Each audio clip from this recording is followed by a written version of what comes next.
let's start with where you are today, sort of what's going on in your life right now. And Mhm. then we can work backwards to how we got to this point. All right. So today, I'm going to start work soon here in like half an hour. And I'm working at a consultancy where I'm an implementation specialist. And I'll be basically building out the solutions that consultants will design for me. They'll talk with their clients and see what they need, and then design a Salesforce solution for them where they will tell me what to do basically. And that's great where I get experience. And sometimes they don't know what to do, but they know what has to get done. So I'll do the research on finding out how to do it. And so that's been going great. I'm going to college now too. That's going to be starting in about a month. And I'm going to be taking just one class for my business degree. Yeah, my college degree is a fallback in case that I want to pivot out of the Salesforce industry. My parents and very acutely observed that it'd be a good idea to have something to fall back on. I was thinking about dropping out for a while and just focusing on it full time.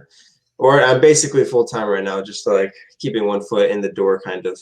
And Mhm. so I figured even if I finish it over the next 4 years, who cares? I'm doing an online degree, so there's no housing costs, there's no other costs. It's just the tuition of the class. And I thought, if I ever wanted to leave Salesforce, it'd make it that much easier.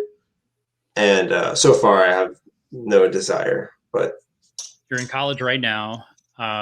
You are now a full time Salesforce professional. You talked a little bit about that. You're still going to keep your foot in the door, sort of enrolled, taking one class a semester to work towards that degree. No big deal, because that's really the long play, just to have some sort of fallback foundation in place in case you do decide to pivot in the future. And of course, it's not going to hurt you to have a degree. Regardless of what you do, it might help you get promotions or at least feel more confident asking for things going forward. So I think that's a great plan. How did you get to the point? I guess how old are you now, and what year of college are you in?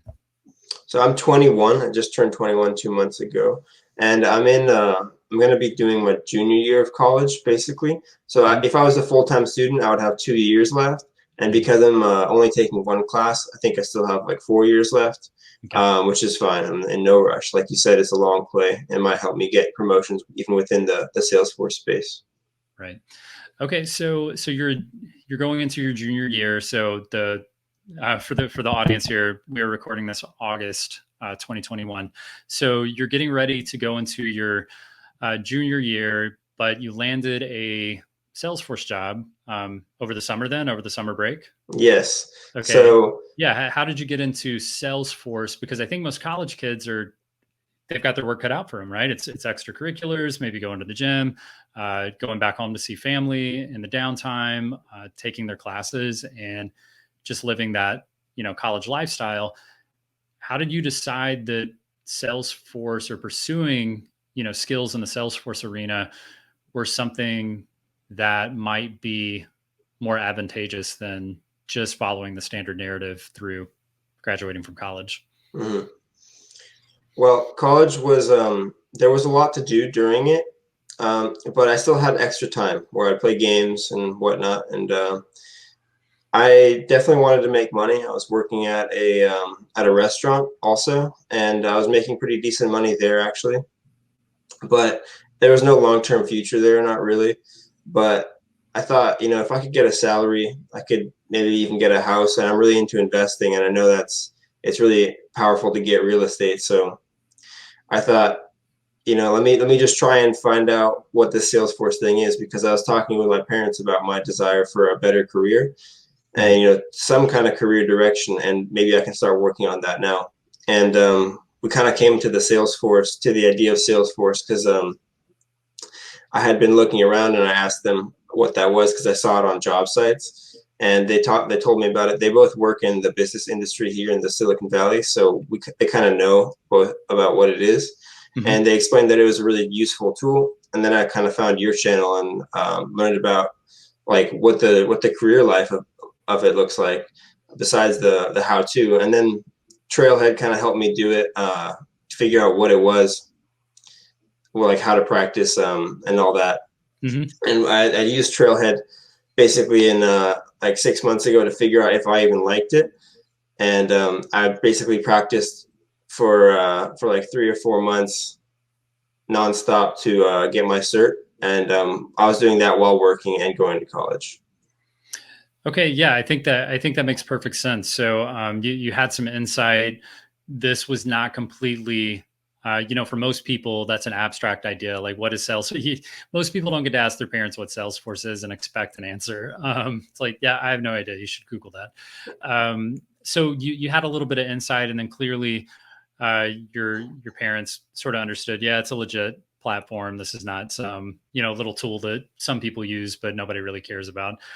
So I think that's great. Obviously, you put in all the work yourself, but at least you had a little kicker to say, that's a legitimate path forward.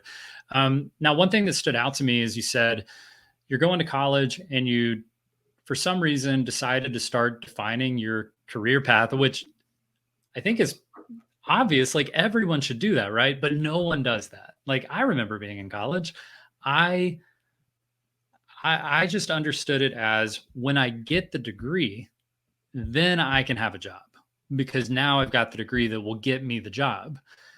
But you clearly aren't looking at it that way. You're obviously saying and finishing up your sophomore year, halfway through your sophomore year, you're going, "Hey, I would like to start defining my career."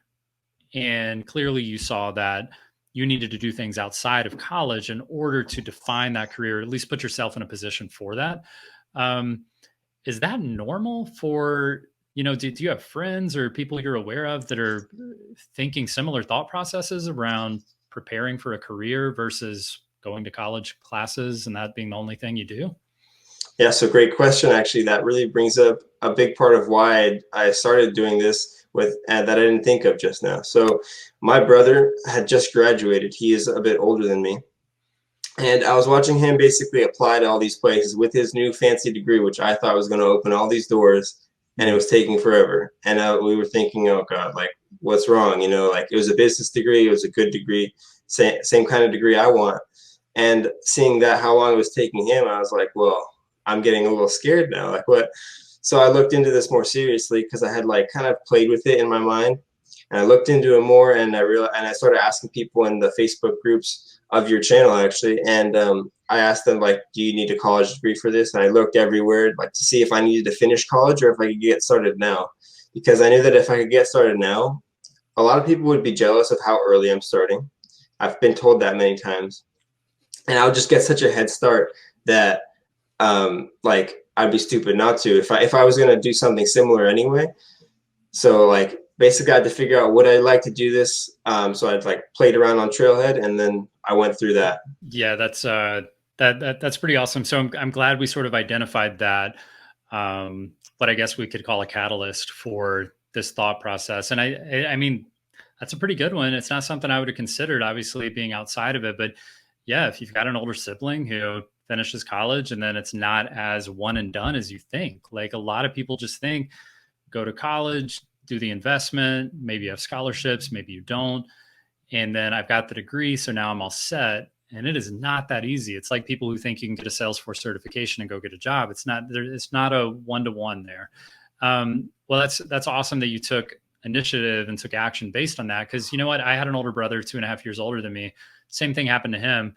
Thought never crossed my mind that maybe I could do something about it. Yeah, yeah.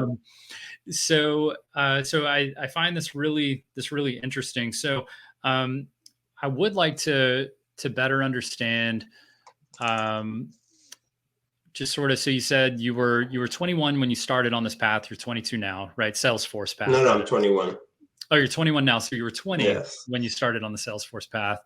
Um, no college degree. You're working on it clearly, and that's taken a back seat. Do you think that not having the degree stood in your way at all? Honest answer. Would it have been easier? Did you get feedback that, hey, you don't have a college degree, so this may not be a good fit for you? I guess what did you feel like you were up against a larger hurdle, looking to land your first role as a Salesforce professional? Honestly, there's been no impediment with not having my degree. I could completely forget about the fact that I even go to college sometimes while doing Trailhead and Salesforce. And now that I was started applying to stuff, there was zero requirement in most places for having a degree. And I got reached out to a recruiter by a recruiter, and we talked, and there was no mention of a degree at all. It didn't matter. I told him that I was going to college, and he was like, "Oh, that's cool." You know. Interesting. Yeah, that's interesting. And we've talked to Chris Hopper, who's a Salesforce recruiter. I know you're aware of him, but a lot of people aren't. And he says the same thing, even when it's in the job posting. It says like 4-year degree, but it's just a copy paste that everybody puts in there. And it never really comes up as far as evaluating you for a position, because the things you talk about, the experience you have, the certifications you have, sort of replace the need for that. I sort of call it skills over degrees, and it's some of these career paths. Tech specifically is a pretty glaring one where the college structure has not taken control of this career path. And there are these certifications outside of it that have allowed you to bypass the college process, which I find pretty interesting. There are some things, like my wife is a speech language pathologist. She has to go to college. She has to get a graduate degree in order to even be licensed to practice speech language pathology.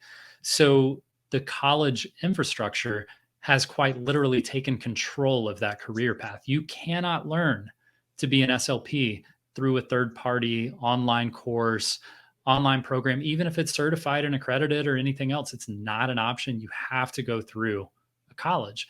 And I find that so restrictive, because you can learn this stuff not learning from someone who's a lifetime professor who may have never even practiced this in the real world.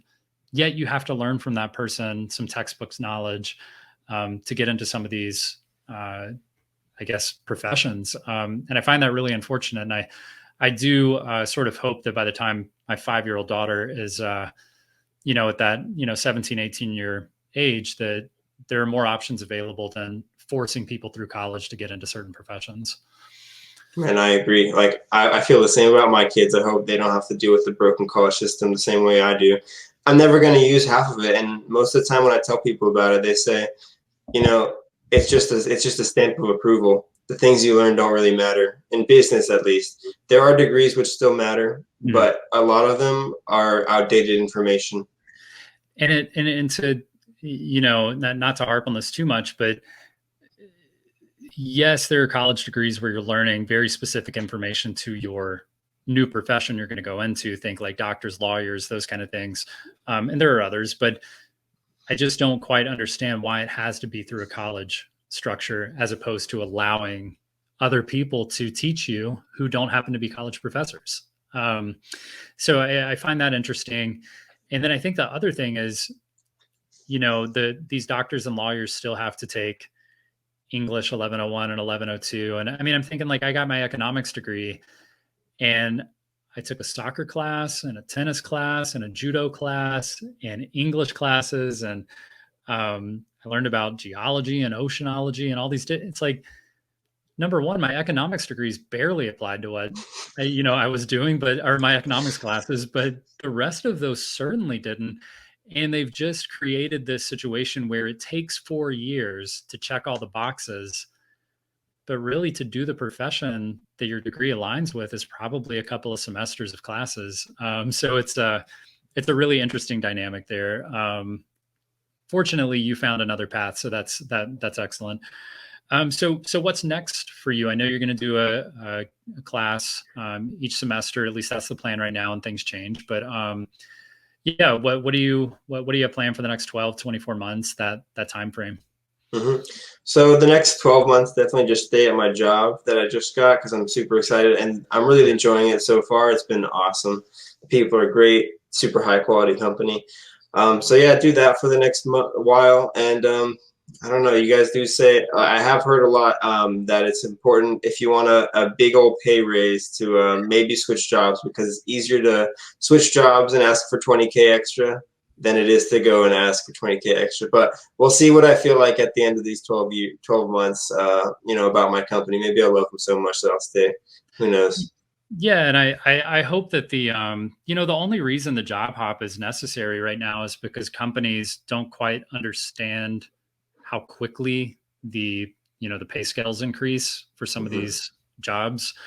And hopefully they catch wind of that and start to understand that, these 3 to 5% raises aren't going to do it in certain professions. And you're going to have to pay the market value, not just, they can treat you right and all those things, but at some point, the gains are just so huge that you have to do what's right for you. Yeah.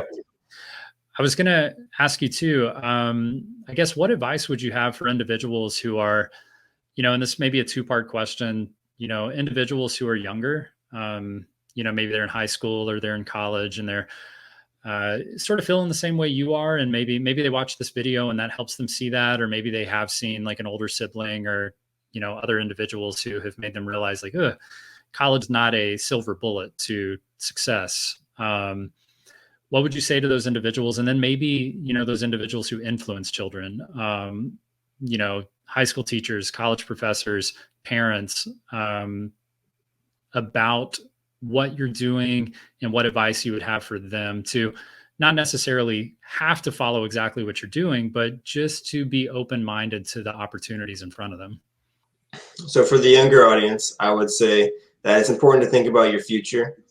I think that's a real common flaw of a lot of us young people, is that I definitely have friends who tend to never think about the future, and like if you bring it up to them, it automatically makes them uncomfortable in conversation. But it's important to think about it. And if I didn't think about my future, I wouldn't be here making really nice money and working from home and loving it. So things definitely pay off, and your life will just be better if you think about the future. And whether that be Salesforce or something else, you have to make money somehow. You need to feed your family, you need to feed yourself. If it is Salesforce, just try it out on Trailhead. It's free. It's it's enjoyable. You feel like you accomplished something. You learn a new skill.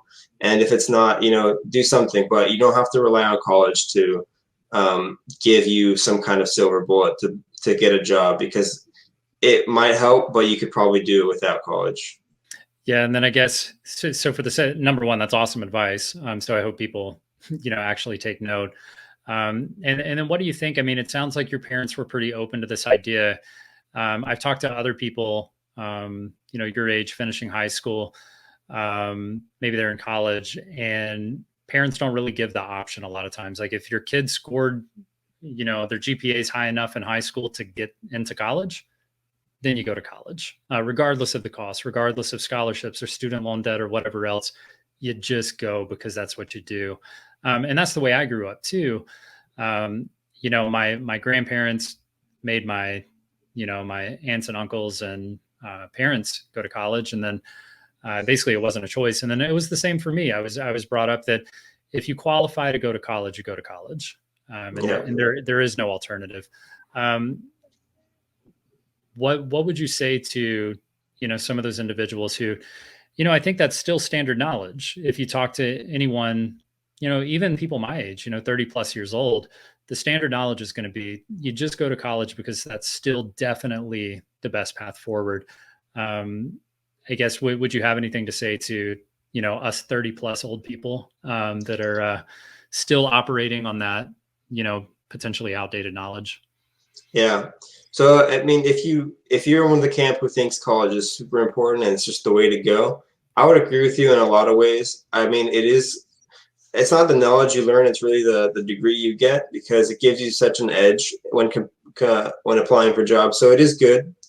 However, you're not limited to just do college. I was doing college and I did Trailhead at the same time, because you'll find that if you're going to college, or if your son or daughter or friend is going to college, they have extra time on their hands. And whether they're doing what they're doing with that time, you should probably know. A lot of us are going to frat parties and drinking, and thank God I went to community college, so I was not exposed to that too much. But I got plenty of friends who go to college and they just become party animals, and that's fun.